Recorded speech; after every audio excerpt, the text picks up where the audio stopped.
কি অবস্থা সবার, র্যান্ডম অ্যানিমেশনের ওয়ান পাঞ্চ ম্যানের সিজন 3-র 2 নম্বর এপিসোডে তোমাদের সকলকেই জানাচ্ছি স্বাগতম। ফাইনালি 2 নম্বর এপিসোডটাও কিন্তু চলে আসছে, বাট কমেন্টে অনেক কিছুই দেখলাম যে তোমরা ডেইলি এপিসোড চাচ্ছ। বাট ভাই, এটা কিন্তু একটা অনগোয়িং সিরিজ, আর প্রত্যেকটা অনগোয়িং সিরিজের কিন্তু প্রত্যেক সপ্তাহে জাস্ট একটা করে নতুন এপিসোড আসে। তার মানে ওয়ান পাঞ্চ ম্যানের সিজন 3-র প্রত্যেকটা এপিসোড তোমরা 7 দিন পর পর দেখতে পাবে। মানে এই ভিডিওটা যেহেতু আজকে দেখছো, তাই এই ভিডিওটার ঠিক 7 দিন পর তোমরা নেক্সট ভিডিওটা দেখতে পাবে। মানে অরিজিনাল অ্যানিমের এপিসোড আসলেই তো আমরা ভিডিও বানাতে পারবো, তাই না? যদি অরিজিনাল অ্যানিমের এপিসোড না আসে তাহলে আমরা ভিডিও কিভাবে বানাবো? আশা করছি তোমরা ব্যাপারটা বুঝতে পারছো। তো আমি আর বাড়তি কোনো কথা না বলে সরাসরি মূল ভিডিওতে চলে যাই। তবে মূল ভিডিওতে যাওয়ার আগে যদি কোনো ব্রেক থাকে তাহলে তোমরা সেটাকে স্কিপ করে সরাসরি মূল ভিডিওতে যাবে। স্কিপ করার জন্য তোমরা ডেসক্রিপশন বক্সে যাবে এবং সেখান থেকে ডিউরেশনে ক্লিক করে সরাসরি মূল ভিডিওতে চলে যাবে। তো চলো শুরু করা যাক। স্বাগতম প্রিয় বন্ধুরা, তোমরা কি একঘেয়েমিতে ভুগছো? তাহলে মজা পাওয়ার জন্য আজকের বিষয়টি একদম উপযুক্ত তোমাদের জন্য।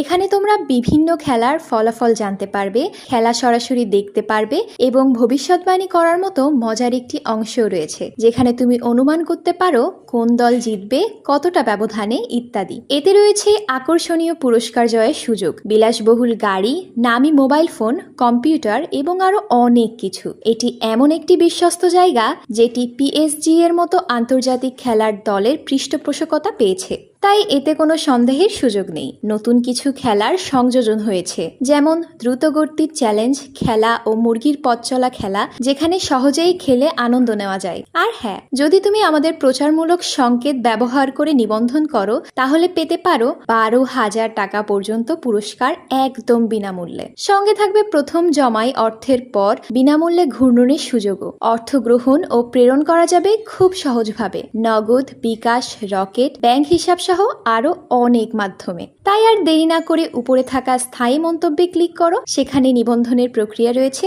শুধু আমাদের প্রচার সংকেতটি ব্যবহার করলেই তুমি বোনাস পেয়ে যেতে পারো। এবার চলো মূল ভিডিওর দিকে এগিয়ে যাই। এপিসোডের শুরুতেই আমরা দেখতে পাই অনেকজন লোক মিলে এখানে লিটারেলি একটা র্যালি করছিল। এখানে প্রত্যেকটা মানুষের মুখ সাদা কাপড় দিয়ে ঢাকা ছিল। তারা মূলত এই র্যালি বা এই মিছিলে বলছিল, মনস্টাররা যেহেতু আমাদের বিরুদ্ধে যুদ্ধ ঘোষণা করে দিয়েছে, তাই আমাদের অর্থাৎ মানুষদের পক্ষে আর সার্ভাইভ করা সম্ভব না। এখন সার্ভাইভ করার জাস্ট একটাই উপায় আছে, আর সেটা হচ্ছে আমাদেরকে এই মনস্টারদের সাথে মিলে কাজ করতে হবে। তারা এখানে মনস্টারদের সাথে কাজ করার জন্য মানে একটা নির্দিষ্ট সময় পর পর মানুষদেরকে বলি দেওয়ার জন্য সবাইকে অফার করছিল। মানে লিটারেলি তারা এত বেশি ভয় পেয়েছে যে তারা এই মনস্টারদের বিপক্ষে কোনো কথাই বলছে না, উল্টো তারা এই মনস্টারদের সাথে মিলে কাজ করার চেষ্টা করছে। তখনই পাশ থেকে একটা লোক তাদেরকে বলে, তোমরা আসলেই অনেক বেশি নির্লজ্জ। আমি কখনোই তোমাদের মতো এত নির্লজ্জ বা এত নিচু মানের কাজ করতে পারবো না। আমি কখনোই মনস্টারদেরকে সাপোর্ট করতে পারবো না। তখনই সেই লোকটা বলে, মনে হচ্ছে প্রথম বলিটা তোমাকে দিয়েই করতে হবে। এটা বলে সে তার 2-3 জন লোককে পাঠিয়ে দেয় এই লোকটাকে ধরার জন্য। এই লোকটা এটা দেখে অনেক ভয় পেয়ে যায়। তখনই সেখান দিয়ে গারো হেঁটে যাচ্ছিল। এই দুজন লোক যখন গারোর সামনে আসে, তখন গারো জাস্ট একটা টোকা দিয়েই এই দুজনকে নক আউট করে দেয়। গারো তখন তাদেরকে বলতে থাকে, তোমরা কি মনস্টারদেরকে এত বেশি নিচু মনে করো যে তোমরা জাস্ট মনস্টারদেরকে বলি দিবে আর মনস্টারটা শান্ত হয়ে যাবে? গারো তখন ভাবতে থাকে এই সামান্য কারণেই মানুষের মনুষ্যত্ব সম্পূর্ণভাবে শেষ হয়ে গেছে। তখনই এখানে একটা ব্রডকাস্ট দেখানো হয়, আর এই ব্রডকাস্টে বলা হয়, যেদিন থেকে মনস্টাররা এখানে আক্রমণ করেছে সেদিন থেকেই এই পৃথিবীর বা এই শহরের ক্রাইম রেট আগের চেয়ে অনেক বেশি বেড়ে গেছে। গারো তখন ভাবতে থাকে, মনস্টাররা চলে এসেছে, তার মানে তো এই না যে মানুষরা যা খুশি তাই করবে, সবকিছু নিজেদের মতো কন্ট্রোল করবে। এখন আমরা একটা রেস্টুরেন্টের বাইরের সিন দেখতে পাই। এখানে একটা লোক একটা চাকু নিয়ে এখানে থাকা বেশ কিছু লোকদেরকে ভয় দেখাচ্ছিল। তারা এই লোকদেরকে বলে, কয়েকদিনের মধ্যেই মনস্টাররা এই পুরো পৃথিবীকে ধ্বংস করে দিবে, তাই আমি এখন নিয়ম কেন মানবো? আমি কোনো নিয়ম মানবো না, আমি যা ইচ্ছা তাই করব। তখনই এখানে গারো চলে আসে, আর গারো এই লোকটাকে এই জায়গা থেকে সরে যেতে বলে, কারণ এই লোকটা রেস্টুরেন্টের সামনে দাঁড়িয়েছিল, এ কারণে গেটের মধ্যে দিয়ে কেউ ঢুকতে পারছিল না। গারোর কথা শুনে এই লোকটা অনেক বেশি রেগে যায় এবং তার কাছে থাকা ছুরি দিয়ে গারোর উপরে আক্রমণ করতে যায়। তবে গারো তখন জাস্ট 1 সেকেন্ডের মধ্যে এই ছুরিটা তার চোখের সামনে ধরে, আর এটা দেখে এই লোকটা অনেক বেশি ভয় পেয়ে যায়। এরপরে গারো এই রেস্টুরেন্টের মধ্যে ঢোকে এবং এই রেস্টুরেন্টের মধ্যে থেকে অনেক বেশি অর্ডার করে এবং সেগুলো খেতে থাকে। এখানে অনেক বেশি মাংস আর অনেক সালাদ অর্ডার করেছিল, আর এই খাবারগুলো খেয়ে তার অনেক বেশি ভালো লাগছিল। এদিকে আমরা দেখতে পাই তখন এই সময়ে এই রেস্টুরেন্টের মধ্যে সাইতামাও উপস্থিত ছিল। সাইতামাও এখানে বসে খাবার খাচ্ছিল। তবে তখনই সে রিয়েলাইজ করে সে তার ওয়ালেট এখানে আনতে ভুলে গেছে। তার মানে সে খাবার তো খেয়েছে কিন্তু বিল দেওয়ার টাকা তার কাছে নেই। সাইতামা ভাবতে থাকে যে এখন সে কি করবে। সে কি জেনোসকে কল করবে? কিন্তু জেনোস তো এখন রিপেয়ারিং এর জন্য কোনো একটা জায়গায় গেছে, তার মানে জেনোস এখানে আসতে পারবে না। এসব ভেবে সাইতামা এখানে অনেক বেশি টেনশনে পড়ে গিয়েছিল। তখনই এখানে একটা অ্যানাউন্সমেন্ট হতে থাকে। এই অ্যানাউন্সমেন্টে বলা হচ্ছিল, শহরে শহরের মধ্যে অনেক উল্টোপাল্টা কাজ হচ্ছে, মনস্টাররা আক্রমণ করছে, তবে এই রেস্টুরেন্টে থাকা কাস্টমারদের চিন্তা করার কোনো কারণ নেই, কারণ এই রেস্টুরেন্টে এখন একজন প্রফেশনাল হিরো আছে, তাই যে কোনো বিপদ হলে এই হিরো আপনাদেরকে রক্ষা করতে পারবে। এসব শুনে সাইতামা আরো অনেক বেশি টেনশনে পড়ে যায়, কারণ সে এখন এই রেস্টুরেন্টের ওনারকে বলতেও পারবে না যে সে তার ওয়ালেট ভুলে রেখে এসেছে, তার কাছে টাকা নেই। রেস্টুরেন্টের ওনার মনে করবে সে জাস্ট একটা বাহানা বানাচ্ছে। এই সবকিছু ভেবে সাইতামা অনেক বেশি চিন্তা করছিল। তখনই পাশ থেকে সাইতামার কাছে একটা শব্দ আসে যে এই সাইতামা তুমি কি করছো। তখনই আমরা দেখতে পাই এখানে ফুবুকি চলে এসেছে। ফুবুকি এখানে এসে সাইতামাকে বলে, এই সাইতামা, আমি তোমাকে কতক্ষণ ধরে খুঁজছি, তুমি কি ভুলে গেছো যে আমরা একটা ইম্পর্টেন্ট মিটিং করছিলাম? তুমি তো হিরো হান্টারকে খুঁজছো তাই না? তবে তুমি তো এটাও জানো না যে হিরো হান্টারকে আসলে কেমন দেখা যায়। ফুবুকি এখানে এসব কথা বলছিল, আর সাইতামা তখন এখানে আরো একটা extra large French fry order করে দেয়। ফুবুকি এখানে সাইতামাকে বলে, তুমি অনেক তাড়াতাড়ি অনেক উপরের র্যাঙ্কে চলে এসেছো, তুমি অনেক তাড়াতাড়ি বি র্যাঙ্কের 7th পজিশনে চলে এসেছো, আর তুমি যদি এর চেয়ে উপরের র্যাঙ্কে যেতে চাও তাহলে তোমাকে অবশ্যই আমার সাথে মিলে কাজ করতে হবে এবং আমার কথা শুনতে হবে। যাই হোক, তখনই এখানে সেই ফ্রেঞ্চ ফ্রাই চলে আসে। সাইতামা তখন এই প্লেটটাকে আস্তে করে ফুবুকির দিকে এগিয়ে দেয়। এটা দেখে ফুবুকি এখান থেকে একটা ফ্রেঞ্চ ফ্রাই নিয়ে সেটাকে খেতে থাকে, আর এটা দেখে সাইতামা খুবই অদ্ভুত আর ক্রিপি ভাবে হাসছিল। এটা দেখে ফুবুকি ভাবতে থাকে যে তার প্ল্যান হয়তো সাইতামার পছন্দ হয়েছে, আর এই কারণেই সাইতামা হাসছে। তখনই পেছন থেকে একটা মেয়ের শব্দ আসে, আর সে বলছিল, আরে ওই ছেলেটা টাকা না দিয়েই পালিয়ে যাচ্ছে। এটা শুনে সাইতামা অনেক বেশি ভয় পেয়ে যায়, কারণ সাইতামা ভাবছিল এটা হয়তো তাকে বলছে। তখনই সে পেছনে তাকিয়ে বুঝতে পারে যে এটা তাকে বলছে না, এটা অন্য কাউকে বলা হচ্ছে, অর্থাৎ গারো এখানে বিল না দিয়ে দৌড়ে পালিয়ে গেছে। সাইতামা তখন বুঝতে পারে এটা তার অনেক ভালো একটা সুযোগ এখান থেকে পালিয়ে যাওয়ার। সাইতামা তখন দ্রুত দৌড়ে এখান থেকে পালিয়ে যেতে থাকে। ফুবুকি তখন সাইতামাকে ডাক দেয়। সাইতামা তখন বলে, তুমি তো একটা ফ্রেঞ্চ ফ্রাই খেয়েছো তাই না? তার মানে এই পুরো বিল তোমাকেই দিতে হবে। ফুবুকি তখন ভাবতে থাকে, জাস্ট একটা ফ্রেঞ্চ ফ্রাই খাওয়ার জন্য পুরো বিল আমাকে দিতে হবে? আরে এখানে পুরো পৃথিবী ধ্বংস হয়ে যাচ্ছে, আর সাইতামা এখনো এই ধরনের ছোটখাটো জিনিস নিয়ে এরকম করছে। এখন আমরা গারোকে দেখতে পাই। গারো এখানে গিওরোর বলা কথাগুলো নিয়ে ভাবছিল।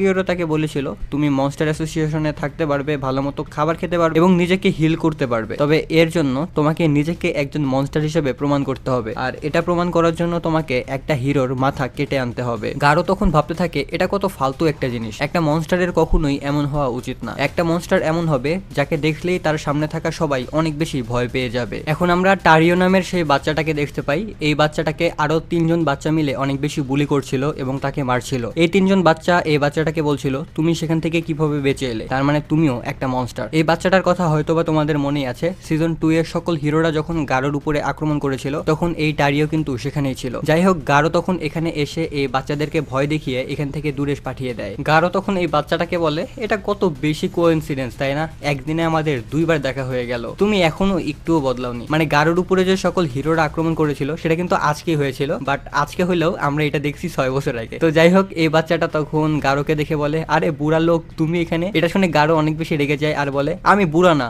আমার বয়স মাত্র 18 বছর। যাই হোক, গারো এরপরে এই জায়গাটা থেকে চলে যেতে থাকে। গারো তখন গারোর কাছে ক্ষমা চায় আর গারোকে বলে, আমি অনেক বেশি দুঃখিত যে সেই সময় আমি তোমাকে ছেড়ে চলে গিয়েছিলাম। এরপরে সে গারোকে বলে, হিরোরা হয়তো বা তোমাকে ভুল বুঝেছে, কারণ সেই সময় সকল হিরোরা একসাথে তোমার উপরে আক্রমণ করেছিল, তুমি তো খারাপ নাও, তাহলে সবাই কেন তোমার উপরে এভাবে আক্রমণ করলো, তুমি আসলেই অনেক বেশি ভালো। এসব কথা শুনে গারো অনেক বেশি রেগে যায় আর বাচ্চাটাকে চুপ করিয়ে দেয় আর তাকে বাসায় যেতে বলে, কারণ রাতের বেলা মনস্টারদের বের হওয়ার সময় চলে আসে আর এই সময় মনস্টাররা বেশি অ্যাক্টিভ। তখনই পেছন থেকে সাইতামার শব্দ সে শুনতে পায়। সাইতামা তখন গারোকে বলে, ওই তুমি রেস্টুরেন্টের বিল না দিয়েই চলে গেছো, তোমার মধ্যে কি ন্যূনতম লজ্জা শরম নেই? তো যাই হোক, এই ধরনের কাজ আর কখনোই করো না, আজকে যেহেতু করেছো আর আজকে এটা করাতে যেহেতু আমার লাভ হয়েছে, এই কারণে আজকের মতো আমি তোমাকে ছেড়ে দিচ্ছি, পরের বার যদি এরকম কিছু করো তাহলে কিন্তু আমি তোমাকে ছাড়বো না। এটা বলেই সাইতামা সেখান থেকে চলে যেতে থাকে। এটা দেখে গারো তখন সাইতামাকে বলে, ওই তোমার নাম কি, তোমার হিরো নেমটা তো বলো, আর তুমি কি আমাকে ভয় পাচ্ছ? তুমি আমাকে কিছু না বলে এখান থেকে কেন পালিয়ে যাচ্ছ? এই সকল কথা শুনে সাইতামা এখানে অনেক বেশি ভয় পেয়ে যায়, লিটারালি টেনশনে সে ঘামতে থাকে। টারিও তখন বলে, এই হিরোর নাম তো এই বইটার মধ্যেও নেই, হয়তোবা সে নতুন কোনো হিরো, আর হয়তো সে অনেক দুর্বল একটা হিরো। আর এই হিরোটা কি সত্যি বলছে? তুমি কি সত্যি সত্যি রেস্টুরেন্টের বিল না দিয়ে সেখান থেকে চলে এসেছো? এই সকল জিনিস দেখে গারো ভাবতে থাকে, এই ধরনের সাধারণ একটা হিরো এসে আমাকে এই ধরনের কথা শুনিয়ে যাবে, আর মনস্টাররাও আমাকে অনেক বেশি হালকা ভাবে নিচ্ছে, আর আমাকে তো জাস্ট একটা হিরোর মাথা আনতে হবে তাই না, আমি এই হিরোর মাথাটাই মনস্টারদেরকে দিতে পারি। এই সব কিছু বলে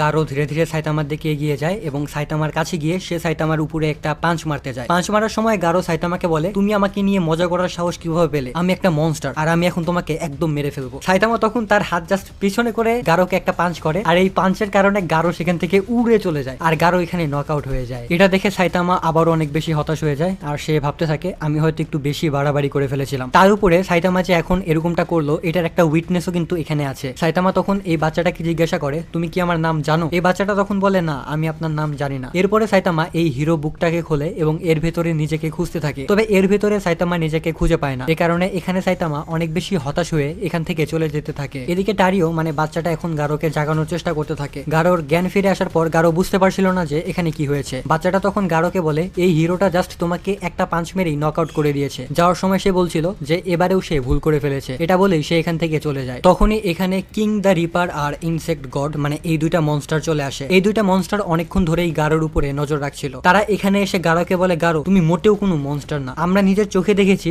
যে তুমি একটা বাচ্চাকে সাহায্য করছিলে আর তুমি একটা সাধারণ হিরোর কাছেও হেরে গিয়েছো। এই কারণে এখন আর তোমাকে মনস্টার বানানো সম্ভব না। এখন আমরা তোমাকে এখানেই মেরে ফেলবো। এখন এখানে কিং দ্য রিপারকে দেখে এই টারিও অনেক বেশি ভয় পেয়ে যায়, কারণ অ্যালবামের মধ্যে নাম ছিল আর টারিও ছিল অনেক ভয়ঙ্কর একটা মনস্টার। সে সবসময় বাচ্চাদেরকে কিডন্যাপ করে নিয়ে যেত। এখন এই কিং দ্য রিপারকে দেখে আমাদের টারিও অনেক বেশি ভয় পেয়ে যায়। গারো তখন তাকে তার বাসায় যেতে বলে, কিন্তু ভয়ের কারণে সে এখান থেকে নড়তেই পারে না। এরপরে আমরা গিওরোকে দেখতে পাই। এখানে তার কাছে তখন ফিনিক্স নামের এই মনস্টারটা আসে। ফিনিক্স তখন গিওরোকে বলে, তুমি গারোর কাছে কিং দ্য রিপার আর ইনসেক্ট গডকে কেন পাঠিয়েছো? তুমি তো জানো যে ইনসেক্ট গড আসলে কত বেশি ডেঞ্জারাস। সে কোনো অর্ডারই তো ঠিক মতো শোনে না। সে মানুষ কিংবা মনস্টার সবার উপরই আক্রমণ করে এবং তাদেরকে মেরে ফেলে। সে হয়তো গারোকেও মেরে ফেলার চেষ্টা করবে। গিওরো তখন বলে, আমার উদ্দেশ্য আসলে অন্য কিছু। আমি গারোকে একদম ভেঙে ফেলতে চাই আর এটাই মূলত গারোর একটা টেস্ট। আমি গারোর শরীর আর তার মন দুটোকেই ভেঙে একদম চুরমার করে দিতে চাই, যেন তাকে আমি অনেক ভালো একটা মনস্টার বানাতে পারি, অর্থাৎ তার মনস্টারিফিকেশন যেন আরো অনেক বেশি ভালো হয়। ফিনিক্স তখন গিওরোকে বলে, তুমি আসলে গারোর সাথে কি করতে চাও? গিওরো তখন অনেক শকিং একটা জিনিস বলে। সে তখন ফিনিক্সকে জিজ্ঞাসা করে, তোমার কি মনে হয় লর্ড ওরোচি অর্থাৎ মনস্টার কিংকে কে বানিয়েছে বা মনস্টার কিং আসলে কে? এই মনস্টারটা তখন বলে, আমার তো মনে হয় সে কোনো এনশিয়েন্ট ক্রিয়েচার। গিওরো তখন বলে, না, সে আগে জাস্ট একটা সাধারণ মানুষ ছিল গারোর মতো। আমি তাকে মনস্টারিফিকেশন করেছি এবং আমি তাকে একটা মনস্টার বানিয়েছি এবং আমার এই মনস্টারিফিকেশনটা এত বেশি ভালো ছিল যে ধীরে ধীরে সে অনেক বেশি পাওয়ারফুল হয়ে যায় আর সে মনস্টারদের কিং লর্ড ওরোচি হয়ে যায়। আর একটা মানুষকে কিভাবে এরকম পাওয়ারফুল মনস্টার বানাতে হয় সেটার টেকনিক শুধুমাত্র আমি জানি। আর গারোর উপর যদি সঠিকভাবে এক্সপেরিমেন্ট করা যায় তাহলে গারো মনস্টার কিং ওরোচির মতো পাওয়ারফুল হয়ে যাবে, অর্থাৎ সে হবে দ্বিতীয় মনস্টার কিং ওরোচি। এখন আমরা জম্বি ম্যানকে দেখতে পাই। সে একটা লোকেশন খুঁজছিল এবং ফাইনালি সে এই লোকেশনটা খুঁজে পায়। এই লোকেশনে মূলত অনেক বেশি লেনদেন চলছিল, বিশেষ করে একটা পাউডার এখানে একত্রিত করা হচ্ছিল, হয়তোবা এই পাউডার দিয়ে কিছু একটা করা হবে। এখন আমাদের আবারও গারোকে দেখানো হয়। এখানে এই কিং দ্য রিপার আর ইনসেক্ট গড গারোকে বলছিল, তুমি যদি সত্যি সত্যি মনস্টার হতে চাও তাহলে তোমাকে এই বাচ্চাটাকে মেরে ফেলতে হবে। গারো এখানে এই বাচ্চাটাকে মেরে ফেলতে চায় না। সে তখন এই বাচ্চাটাকে বলে, তুমি তাড়াতাড়ি তোমার বাসায় চলে যাও, পালাও এখান থেকে। তবে এই বাচ্চাটা এখানে অনেক বেশি ভয় পেয়েছিল, সে একটুও নড়তে পারছিল না। গারো তখন এই টারিওকে বলে, শোনো, তোমাকে কেউই বাঁচাবে না, তোমাকে নিজেই শক্তিশালী হতে হবে, নিজেই সবকিছুর সাথে ফাইট করে তোমাকে বাঁচতে হবে। তখনই কিং দ্য রিপার এই বাচ্চাটার উপরে আক্রমণ করতে নেয়। গারো তখন তার ওয়াটার ফিস স্টাইল টেকনিক ব্যবহার করে এই ব্লেডটাকে আটকে দেয়। এরপর সে কিং দ্য রিপারের উপরে অনেক জোরে একটা আক্রমণ করে। তবে কিং দ্য রিপার তার হাতকে তখন মুড়িয়ে এই আক্রমণটাকে অ্যাবজর্ব করে, অর্থাৎ এই আক্রমণে তার তেমন কোনো ক্ষতি হয় না। এরপরে আমরা দেখতে পাই এই দুইটা মনস্টার একসাথে এবার গারোর উপরে আক্রমণ করতে আসে, অর্থাৎ অ্যাকশন সিন শুরু হয়ে যায়। এরপরে আমরা জম্বি ম্যানকে দেখতে পাই। সে এখন ফাইনালি সেই দোকানে যায় আর ভাবে, এখন আমি এই অ্যাসোসিয়েশনকে একদম শেষ করে ফেলবো। সে ভাবছিল এই অ্যাসোসিয়েশনটাই হচ্ছে সবচেয়ে বেশি ডেঞ্জারাস অ্যাসোসিয়েশন, এমনকি মনস্টার অ্যাসোসিয়েশনের চেয়েও এটা অনেক বেশি ডেঞ্জারাস। এরপর সে সেই দোকানের কাছে যায় এবং দোকানের কাছে গিয়ে এই দোকানে যে ছিল তার দিকে বন্দুক তাক করে। আর এই দোকানের মধ্যে ছিল আসলে সেই আর্মর গরিলা। তোমাদের হয়তো মনে আছে ডক্টর জেনস এটাকে বানিয়েছিল। এই আর্মর গরিলা তখন জম্বি ম্যানকে বলে, ও তুমি কি জানো না সেই হাউস অফ এভলিউশন তো অলরেডি ধ্বংস হয়ে গেছে, তুমি কি এটার ব্যাপারে শুনতে চাও? তাহলে তুমি ভিতরে আসো, আমি এটার ব্যাপারে তোমাকে বলছি। মানে তোমাদের হয়তো মনে আছে এই হাউস অফ এভলিউশনকে সাইতামা আর জেনস মিলে অনেক আগেই শেষ করে দিয়েছিল, মানে অনেক আগে বলতে কয়েকদিন আগে, বাট আমাদের কাছে তো 6 বছর আগে। তো যাই হোক, এটা শুনে এই জম্বি ম্যান অনেক বেশি শক্ট হয়ে যায় আর এখানেই মূলত এই এপিসোডটা শেষ হয়ে যায়। তো ভিডিওটা তোমাদের কাছে কেমন লাগলো সেটা অবশ্যই কমেন্টে জানিয়ে দিও। আর ওয়ান পাঞ্চ ম্যানের নেক্সট এপিসোড কিন্তু আবারও 7 দিন পর আসবে। তো এই 7 দিন ওয়ান পাঞ্চ ম্যানের কোনো এপিসোড আসবে না, মানে অরিজিনাল এপিসোড যখন আসবে তখনই তো আমরা এক্সপ্লেন করতে পারবো, এটা আমি আগেও বলেছি। সো হয়তোবা তোমরা আমার কথাটা বুঝতে পারছো। তো যাই হোক, আজকের মতো আমি এখানেই বিদায় নিচ্ছি। ভালো থাকো, সুস্থ থাকো, আল্লাহ হাফেজ।